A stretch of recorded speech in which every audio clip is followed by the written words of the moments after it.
Hey everybody, today I'm going to show you how to fix Google Play Authentication Is Required error on Android phone. It's pretty simple, let's get started. First open the settings and swipe down to find Apps tab. Tap on it and next tap on search icon at the top right corner.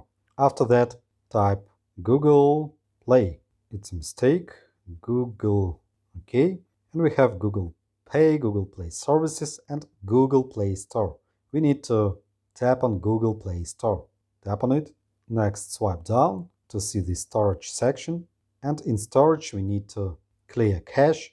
Tap on clear cache. And after that, we need to clear data to delete Google Play Store data. After clearing the data, your problem should be resolved. You will need to sign in to your Google Play Store account again, and you can fully enjoy the Google Play Store by installing new applications. Hope this video was helpful. Thanks for the watching, like, subscribe. Have a nice day, good luck. See you next time.